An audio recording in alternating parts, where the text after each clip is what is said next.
Здраво и добре дојдовте на мојот YouTube канал Дома со Леа. Моето име е Леа и јас сум мајка на 6-месечната Зара. Денес сакам накратко да ви раскажам за една тема за која што неколку пати разговаравме досега со следбениците на Twitter, особено со мајките со мали дечиња. Темата е анксиозност при разделба, односно вознемиреност при разделба и се однесува на разделбата на мајката детето. Како родители е потребно да знаеме зашто е можно повеќе такви субјективни искуства за самите да ги извлечеме поуките, да ги изградиме очекувањата за она што не очекуваме. Анксиозноста при разделба може да се случи и кога моментите на разделба се многу кратки, односно разделбата се прави на многу очигледен или груб начин. Во тие случаи вознемиреноста почесто се јавува кај бебето.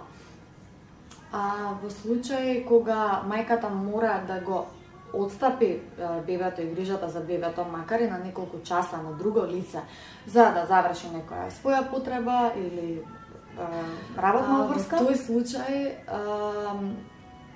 сепарациона анксиозност се јавува и кај мајката. И тоа може да биде многу сериозна работа. Моето скромно искуство се базира на моето 6-месечно бебе и токму за тоа ќе ви раскажам.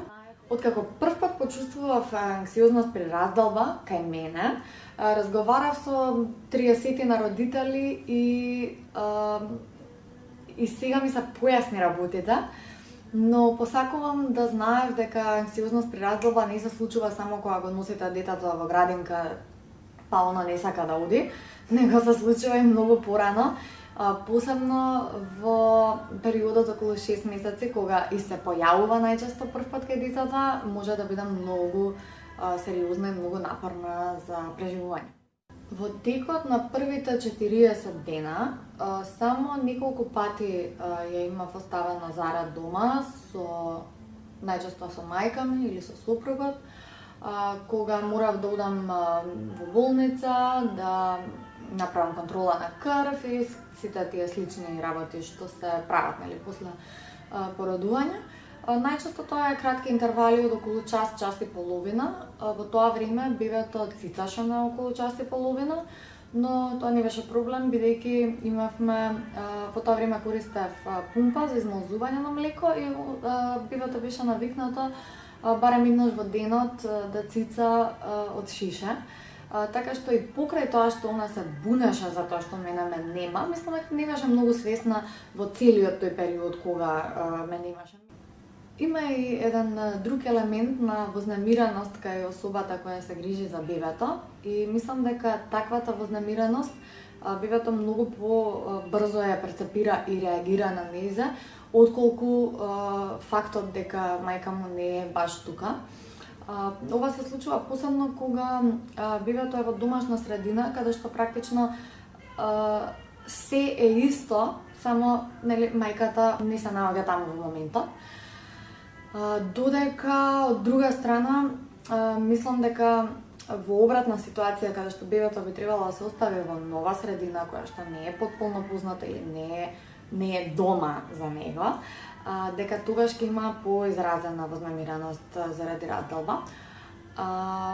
Како и да е, после првите 40 дена, Зара ја имам оставено уште 2 пати сама. Исходот беше навистина траурен, значи првиот пат кога ја оставив, Зара не сватила во првите 10-15 минути од моето излегување, не сватила дека се разделуваме и после 15 минути заспала бидејќи беше време за спиење. Си ја отспала дремката од 40 минути и кога се разбудила, тогаш сватила дека ме нема. Во наредниот час плачала скоро без престан. После 2 часа ја чуваа мајка ми и сопругот.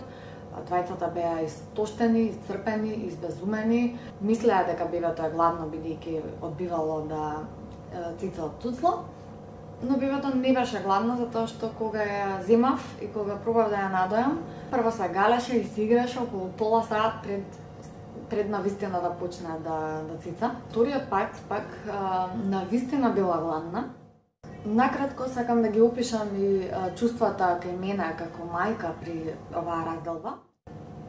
Откако го напуштив домот и излегов, буквално, како што минуваа минутите, чувствував една голема празнина во предалот на стомакот, која што се ширеше, како што одминуваа минутите. Почнав да чувствувам огромна грижа на совест, не заради тоа што бебето е само, не заради тоа што се грижам дека нема да биде добро згрижено. Кога размислувам за тоа, сваќам дека не можеше да биде подобро организирано, дека се беше супер, нормално имаше простор за негативна реакција кај бебето. Меѓутоа, тоа е само на едно рационално ниво. На емоционално ниво се појави една огромна грижа на совест кај мене, која што нормално пробав да ја рационализирам, за да ми биде полесно.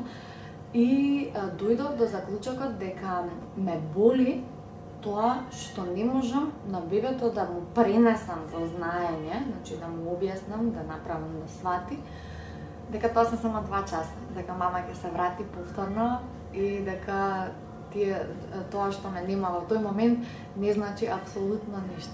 Излегов заради работен ангажман и покрај тоа што ангажманот не се разликуваше помногу од редовните ангажмани кои што ги имам и се беше сработено добро. Од стомакот тука некаде ми се качуваше и симбуваше таа вина, тоа чувство, таа чувство на неодговорност, на себеобвинување, на омраза кон себе, на сите некои фикс идеи како дали ова може да се прави заедно со бебето, дали требаше да откажам, дали што значи ова за мене, дали секој пат кога ќе излегувам ќе се чувствувам вака. Прилив на мисли, на идеи, на наивни прашања, на себеобвинувачки констатации, кои што како процес се случуваше паралелно од она што се случуваше во реалноста и она на што бев фокусирана во моментот. После првата разделба, како што кажав, зараз сватила дека ме нема некаде на пола од времето што го поминавме раздвоени. Бидејќи сватила дека ме нема откако се разбудила, се сврзала дека е страшно да заспие, затоа што после тоа можеби ќе ме нема. Значи, после тие 2 часа разделба, јас имав уште 4 дена навикнување на бебето дека ако она заспие, а во тој период ја успевав во углавно со нишкање во раце, пошто беше 3 месеци стара, значи, откако ќе заспиеше во моите раце, ако почувствуваше најмала промена или движење, почнуваше да плаче бидејќи се велеше, аха, ова значи дека сега мама ќе ме остави и ќе нема кога ќе се разбуда.